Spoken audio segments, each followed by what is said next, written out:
were with Kyla Stone, the new Anastasia. How exciting is that? Oh, it's so exciting. I mean, it never gets old. I think that's the best thing is there's always something new to discover and to get to be on stage with these people that I adore and love and care about and tell this story is such a gift. But how daunting is it to be leading a musical? I mean, sure, it's one thing to be in a musical, and that, but to be the star with the kind of the name in the title, all that kind of stuff, that's got to be a lot. It is. I think I don't realize it until like what we just did yesterday, where we were on a layoff for 2 weeks, and then I came back to the show, and that sort of like groove you get in disappears, and it feels really new, and you're like, oh gosh, I'm standing center stage, and this is my story, and I got to navigate it, and I also have to commune with everyone else on stage. But I love that challenge. I love when it's a little scary because then I know that I care and that it's a big deal and a big undertaking and I love her story. I love the trajectory that she goes through as a young woman. So when I get a little shaky, I rely on that and sort of cruise with that.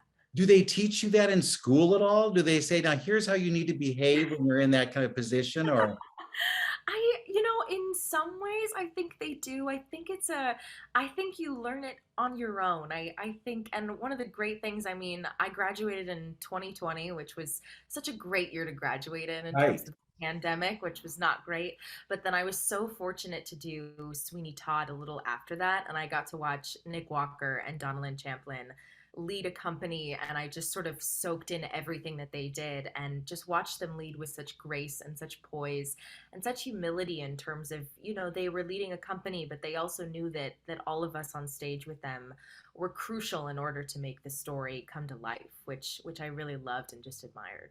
So how did this come about then? Was it just an open audition, or did somebody say, oh, she's got to try for this, or what? How did that work out? Yeah, I mean, I'm lucky to be represented. So I got the call from my agents to put myself on tape for it. And I didn't really think anything of it. I was like, I loved this movie, but I don't think it clicked for me that I could play Anya, which is so interesting. So I put myself on tape for Journey to the Past. And then shortly into Sweeney Todd, I mean, I was already doing like tapes and everything like that. And then I finally got like the final callback. And I think that's when it hit me when I went, oh wait, I think I really want this. And it just sort of worked out in terms of getting to be on Zoom, which was really strange. I was supposed to be in the city doing it, but I got to do it for obviously Darko and the original creative team, and something in the room just felt sort of electric and like it was supposed to happen, and everything that I was saying as Anya just felt really right. Were they planning to do colorblind casting? Was that part of the deal, or was it that you were just the one and they said, oh, we've got to have her? It was really just the one, so I'm told. But I mean, I think the great thing about Darko is he told us really early on that he wanted obviously a cast that was gonna best tell the story, and it just so happened that I was one of those lucky people that got to be put into this show. What does that mean though to you? Is this like, wow, all doors are open now? Or does it mean that, somebody saw something? I think it's a mixture of both. I think, I mean, obviously, Jason Stiers, our casting director, he is so just such a brilliant man in seeing people and not seeing sort of any of the prejudice or the bias of who they are in terms of how they look. As well as, obviously, I worked hard for it, which is great. But yeah, I think that doors are hopefully opening in terms of what's available to any actor and in terms of what best suits them and hopefully like the qualities of an actor and a person who's auditioning become more important than how they look. When you were studying in school, did you say, well, there are certain roles I will just never be able to do? No, not for the most part. I mean, I was really fortunate in high school where I had a theater director who sort of just let me run wild. And I distinctly remember sitting down like my junior year and she was like, okay, what show do you want to do? And I was like, what? And so to get that agency at such a young age and such an age where you're sort of figuring out who you are and to have that click and go, oh wait, like the possibilities of who I am as an actor are sort of limitless. And then to then go into college and get to sort of play such a wide variety of roles was just sort of the icing on the cake. And then I graduated and I was like, okay, gung ho, I'm gonna audition for everything that I feel right about. So Well, okay, now let's talk pandemic, because yes, certainly that, it could put an end to the career that you were dreaming of. I know. I at first, the first month after graduating was really this sort of like, oh gosh, did I pick the right career? Is theater gonna happen? And then I was so lucky to have such a great group of friends and we're all sort of artistic and so we were just writing things and putting them up on Zoom and doing staged readings, which was great. And then I did a lot of short films, so I sort of switched gears and did the other side of the pendulum. And then luckily, when the pandemic was sort of over, in terms of like we were going to stop shutting down things, that's when sort of theater came back, and I just sort of hit the ground running and got to audition for what I wanted to. What did you learn about yourself though during that time? I think the same resilience as Anya, ironically, where it was like, oh my gosh, I've been alone for so long, and I don't need to rely on anyone else to tell me who I am. And sort of having that faith in your dreams, even though you're so uncertain of what's coming next. And so every night that I sing in my dreams, I'm like, oh no, this is really what I went through, and knowing that even though it's hazy in the future, you so distinctly know that what you've dreamt about since you were literally 5 years old is gonna happen for you. So that was probably part of the reason. I think there was something mystical in the pandemic that maybe knew that I was gonna audition for Anastasia. You said you did Sweeney Todd before you did this, right? I did, What was yes. it like then going in front of an audience for the first time after this blip that we've had? I mean, so crazy. We were in an outdoor space, which was so great because there was something so, I mean, sort of back to like the olden days where, we weren't in an enclosed space and you're dealing with the elements. I mean, it rained some days and so really just communing with the audience and getting to look out and see that sort of glimmer that you feel about theater in their eyes because it had been so long. That was like, oh yes, we're back to like the golden age of what acting is. And now touring, what's that like? It's crazy. Now that we've done it for so long, there have been weeks where it is like grueling and we are on a bus for 7 hours and we go into a show. But it's really the resilience of us as an entire company coming together and going, no, we're going to tell this story. And then the audience is so electric and so welcoming. And I think that just ignites the fire in all of us to be like, yeah, we're going to do it. We're going to tell this story. But what is it like seeing from your perspective? Because I was just in New York last week and I went to a herd of shows, but everybody was wearing a mask. And to get a reaction, what is that like? Do you just kind Yeah. of assume there's a reaction under that mask, or is it? Yes. I mean, now it's interesting because we've gone to places where masks aren't required. So it's interesting to see to actually hear that difference where the laughter's a little louder and people feel a little freer, regardless of how you feel about masked or unmasked. But even when people were masked, there was still that appreciation, and even though they couldn't cheer as loud, like their applause was thundering, and I think it was just that gratitude of getting to be in a shared space with people again. I remember the first show I went to see, in the pandemic, Mhm. and I found myself crying because I couldn't believe I was back. And I really had thought that maybe this was all over. We would not be able to see live theater, we would not be able to see concerts. It was Yeah. just done. And I don't know if that was just, I was so glad, or if it was a fear that it's going to go away on us sometime. I don't know. Right. But bizarre. Well, have you had any problems then with COVID during the course of this? Have you had anybody get sick and then you worry like, oh, now what? I I was the first person to test positive, so that was started off strong. Well, come And that on, was a leader, a yes, leader.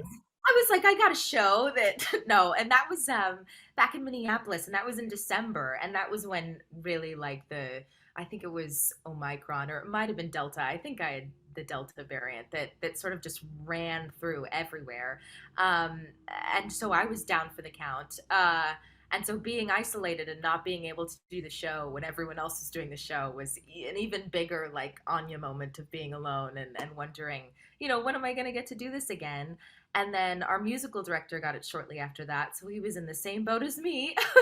But Wow. honestly, and then we sort of just we were fine after that. And then just 2 weeks ago, maybe three, when we were in Buffalo, we had like 20 people test positive all at once. And so we were supposed to go to Canada, and that obviously didn't happen. And I mean, in like props to our swings and our understudies because we did a few shows in that time where we had like seven split tracks, and I couldn't even fathom doing it myself. But I mean, they are a different level of just professional, and they're leaders in terms of just putting on the hat and going, I'm going to do it. And just unreal. But yeah, we definitely were hit with with COVID quite hard. That's the thing where you go, no, I will only be the lead. I will not play other roles. Sorry. Because I think wouldn't that be awful? I It's the don't actor's know. nightmare. Everywhere you go, you think, I don't remember the lines. What are the lines? Where am I supposed to move? What am I doing? Right? Yeah, and they just do it with such ease, such grace, and I'm sitting there like, wow, I could never in my life. How long are you on this tour? Yeah, I'm slated to be in until Boston, which is end of August, and then after that I'll be doing something else. Who knows what? But Are you learning things about the road that you didn't know? I am. I One of the things that I don't think anyone realizes is that laundry is harder to do than you think of. And that's one of the simplest things. Uh, but in terms of like acting on that side, just really listening to what your body needs, because every day is different, every show is different. When you're traveling into a show and just relying on your technique and knowing that you know the show is so crucial. Because I mean, sometimes we don't have the luxury of sitting down for a week and getting to do this show. So yeah, it really is a true testament to knowing yourself. How is it to adapting to different theaters? Because that must be, Yeah, there have been some where we'll get in and we'll be like, "Oh, I sound great at sound check," and then you'll get the house in and everyone files in, and then you're like, "Oh, I can't hear anything. This is good." help, right?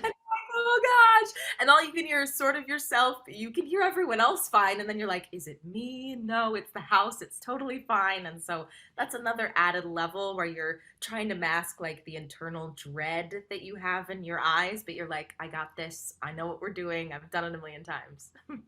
All right, now I must ask you, I saw on your resume that you do a Daisy Ridley impression.